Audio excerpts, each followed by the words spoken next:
Welcome to Starboard TCN Worldwide's podcast for September 2012. Today I'm with Craig Hansson to discuss the Potrero Hill area and the impact that the Eastern Neighborhood Zoning District has on this market here. So Craig, how are you doing?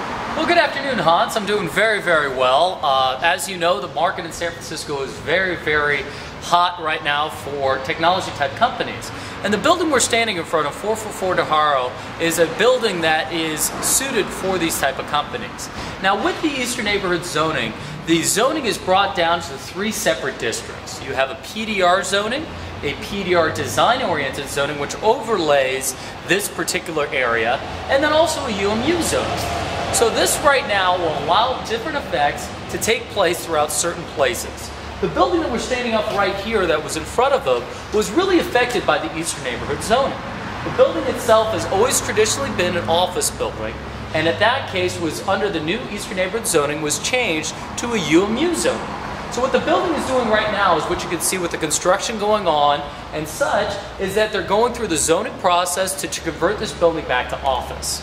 And to do this there's an intricate process through the San Francisco Planning Organization that takes a lot of time and money, which we can get into later. So Craig, tell me about this market. What type of tenants are out there? What kind of pricing are we talking about?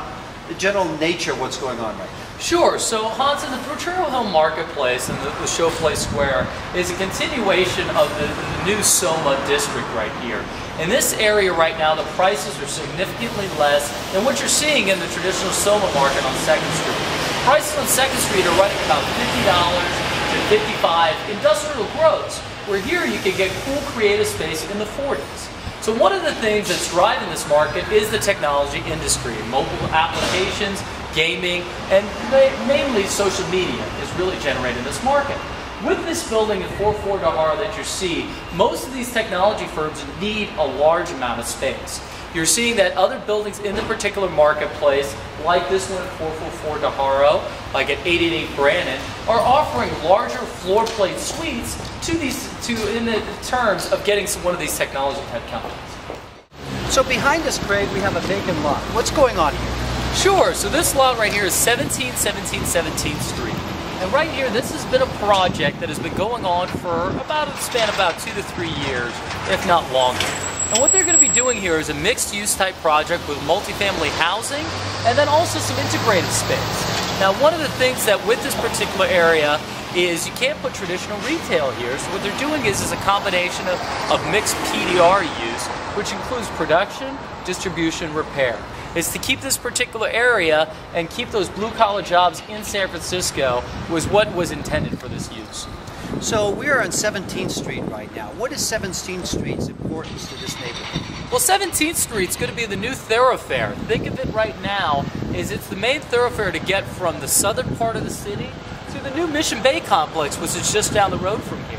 So what you're going to see is what the Eastern Neighborhood zoning is trying to produce is more integrated uses, more housing, more restaurants, more traditional retail for the small business community that will really help San Francisco thrive.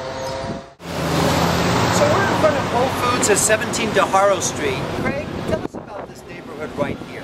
You've got a real good mix of different types of tenants. And how will this be impacted by the Eastern Neighborhood zoning? Sure. Well, this building right here is definitely an influence of a mixed-use property. It has a Whole Foods on the ground floor, along with units upstairs. Most of these units are condos, but some below market rate ones as well. If you're looking at this particular area, there's a great opportunity to see the benefits of the Eastern Neighborhood zoning in terms of the UMU zoning. You can add a mixed-use property with residential, and then also some commercial on the ground floor. It's also benefit in this particular area. They have a combination of office and also design showroom space, which is also a benefit to San Francisco. Welcome to 383 Rhode Island Street. This building right here is one of the buildings that's been changed and shown the progression over the Eastern Neighborhood zoning.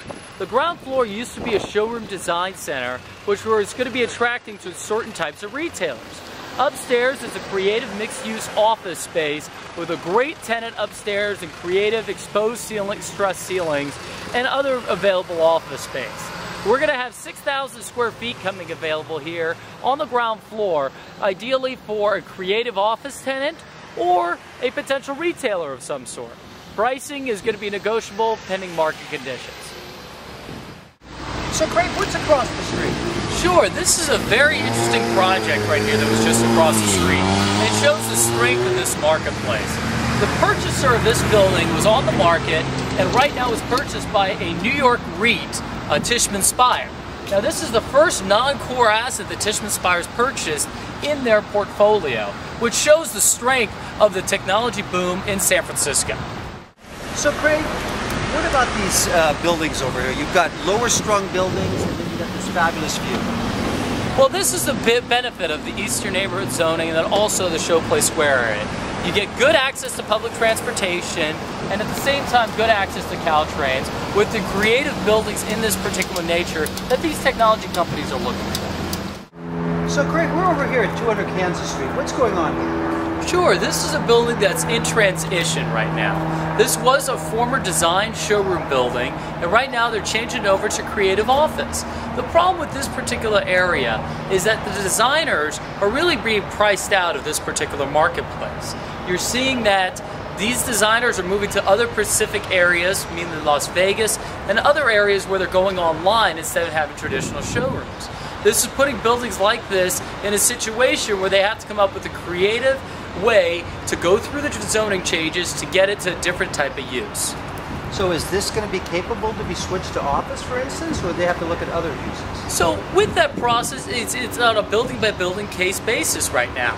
Is that this particular building is zoned a PDRD building, so what they have to do is just show that if they have legal office permits from beforehand. Well, thank you, Craig, for giving us an explanation of what's going on here in the Potrero Hill area and a little bit better understanding of the Eastern Neighborhood Zoning District. Sure, anytime, Hans. I'd like to thank you for participating in our video podcast here today, and we look forward to our next podcast in October. This is Craig Hansson with Starboard TCN Worldwide. Thanks for listening and watching.